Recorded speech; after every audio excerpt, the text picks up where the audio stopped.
Ay pati yun? Lahat? Tingnan mo ah. Alright mga kalabarkads, no? So may masamang balita na naman dito sa ating taniman. Pakan, minukbang yung mga tanim namin.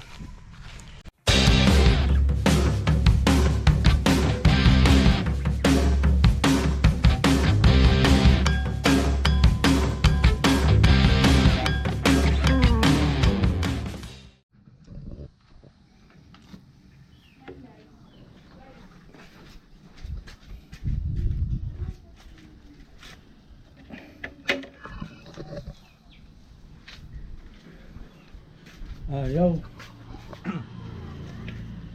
What's up mga kalabarkads? Magandang hapon sa inyong lahat. At welcome back again sa ating panibagong episode. So ito pala yung ating tinunaw na abono. So yung isang balde na to, naglagay tayo ng mga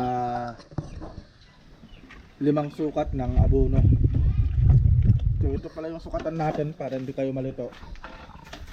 Ito yung sukatan ng abono natin mga tropa. Ito yung abono natin. Ayan. Ganito lang yung sukatan natin. Ganyan. Ayan na. Isang bali 5 sukat nan. So ganun yung nilalagay natin. 5 sukat ng abono sa isang baldeng ganito.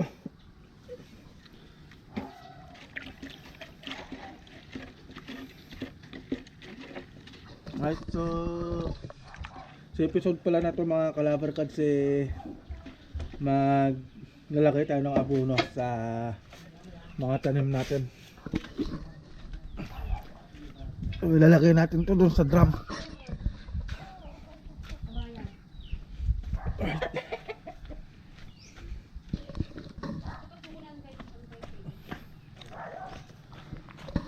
So ito yung mga 2 drum natin mga tropa.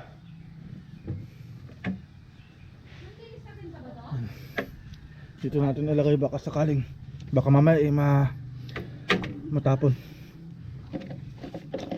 So ganitong gagawin natin, no. Yun itong ginagawa ko. Share ko lang sa inyo mga kalabarkads, no. Yan. Isang tabo lalagay natin dyan.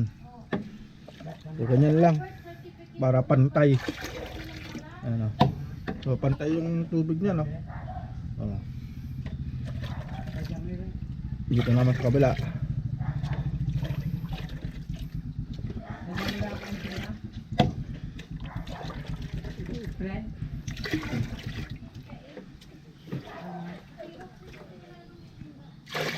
Yung mga kalabarkads, tapos mamaya pagdating natin sa bukid kami na farm, hahaluin ulit natin itong mga to. Ayun si Ma'am Joy. Hello ma'am.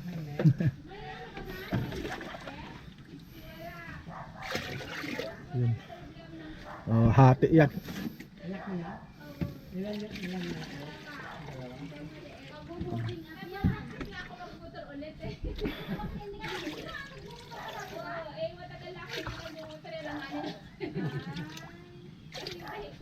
Mas may kunti pa.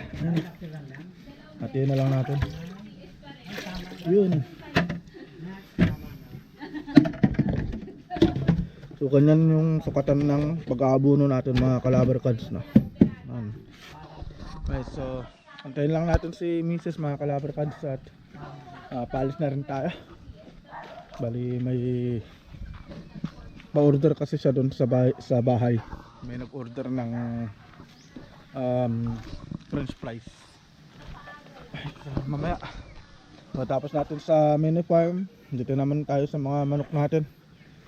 Mamaya magpapakain na rin tayo. Right, so yun, update tayo mamaya mga kalabarkads na sa pagdating natin dun sa may mini farm natin. Right, kita-kits tayo dun mga kalabarkads. Ay pati yun? Lahat? Tingnan mo ah. Alright mga kalabarkads, no? So may masamang balita na naman dito sa ating taniman. Bali galing kasi ako nagpainom ng baka. So napansin ni Mrs. mga tropa na yung mga tanim natin binanatan na naman. Ayan, oh, binanatan. Kinain na naman ng kambing. Ayan, oh. Grabe naman kasi talaga. Bali nagbakod na nga kasi ako mga Calabar Cats, no. Pero hindi ko alam kung saan sila nakakalusot. Bali talagang sarado na lahat yan. Pero hindi ko alam kung saan nakalusot. Pati pala mga Calabar Cats yung palang natin. Kinain din. Ayan, oh. Yan na yung gumagapang dito eh. Malaki na yan eh. Pati dun sa kabila. Hay. Nakakainit ng ulo pero siyempre hindi natin nakita yung kambing kung saan galing at kung kaninong kambing. Hay. So nakita nyo naman yung mga tanim natin. Inupakan. Minukbang yung mga tanim namin. Grabe. Yung sitaw wala. Mayroon? Pati pala sitaw. Ay oo nga. Malayo pa lang ako pero nakikita ko na pati sili, oh. My goodness. Ayan, oh. Yung sili natin na malago na. Pati yung sitaw. Ayan, oh.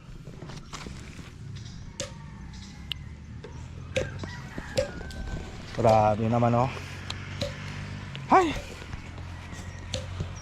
Minukbang yung lahat ng yung ibang tanim natin. Yung isang palang talaga natin mga tropa yung masakit sa loob ko. Kasi yan na yung gumagapang eh. Ayan, oh. Gumagapang na siya, mataas na yan. Hanggang dito na yan. Yun sana yung i-update ko sa inyo na nakapagpagapang na tayo ng palang mga Calabar Cats. Pero ayan ang resulta. Kinain ng kambing. Pero siyempre wala tayong CCTV, wala tayong ebidensya kung kanino at anong kambing yung kumain. My goodness. So kambing talaga yan kasi alam ko kung paano kumain ng kambing mga Calabar Cats eh. Ganyan talaga, oh. Ayan, oh. Ano. Kaya kambing talaga yan. So ayun, magpapalago na naman tayo. Kailangan na naman nating maglagay ng abono para lumago, para may makain na naman yung mga kambing. Parang marami to, be. Ha? Parang marami yung abono nito. Kasi yung nakaraan medyo light yung kulay. Kulang yun. Ayun. Mga Calabar Cats na. So wala na tayong magagawa dun. Hindi naman natin nakita kung kanino. Hindi natin alam kung kanino. At hindi rin natin nakita kung anong kambing yun. What I mean is anong kulay ng kambing, para sana ay ma-identify natin. At para kung may camera sana o naaktuhan natin, mapicturan, para may post sana sa Facebook. Kaso wala tayong ebidensya. So yun ang mahirap. So bagong paniwala na naman siguro ng pagpapalago ng mga tanim. Yun mga Calabar Cats na. Maglalagay lang tayo ng abono. Yung mga ito pala yung hinalo kong abono kanina, yung tinimpla ko.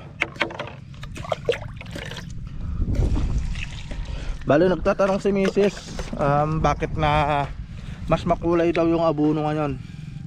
Bali nung nakaraan kasi ang nilagay ko lang mga Calabar Cats apat na sukat, apat na takal ng abono. Pero ngayon nagdagdag tayo ng isa. Bali 5 yung nilagay natin.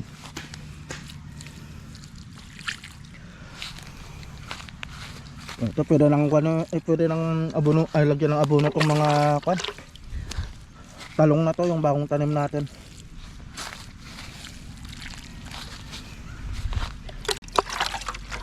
Ay, grabe.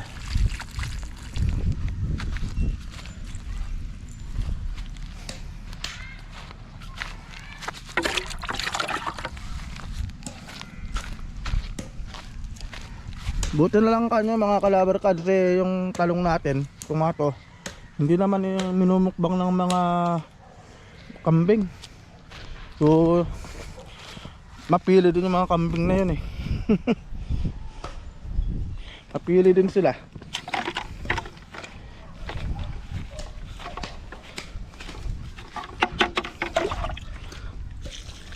Pinipili lang nila yung gusto nilang kainin, diba?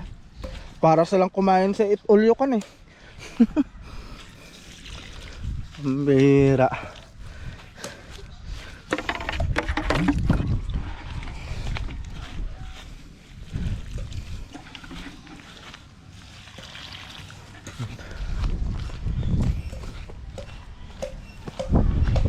Ayun, mga kalabar cards na.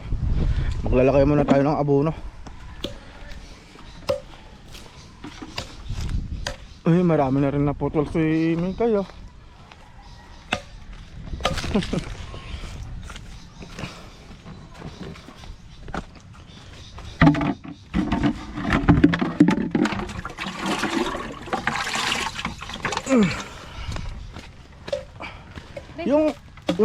yung patola. Hindi ko pa nga dinigan doon. Yung pangalan. Nalagyan na rin? Wala pa.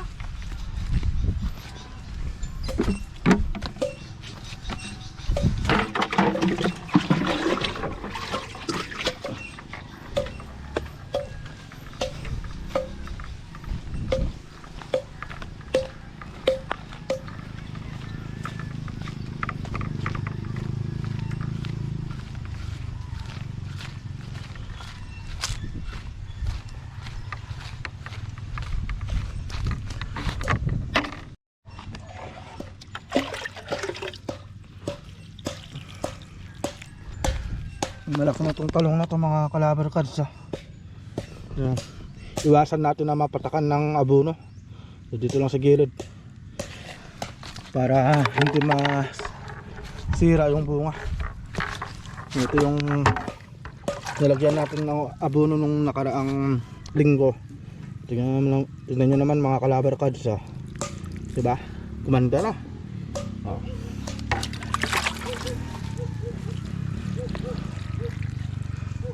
Bali triple 14 pala yung gamit nating abono. Yun yung ginagamit natin, triple 14. Tapos every week tayo naglalagay ng abono. So ganun lang yung sukat natin,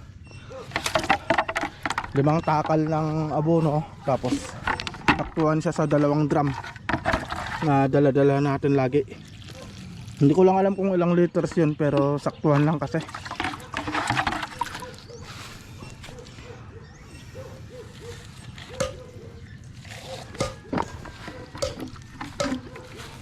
Yan to, lumaki na to mga kalabar cards ah. Oh.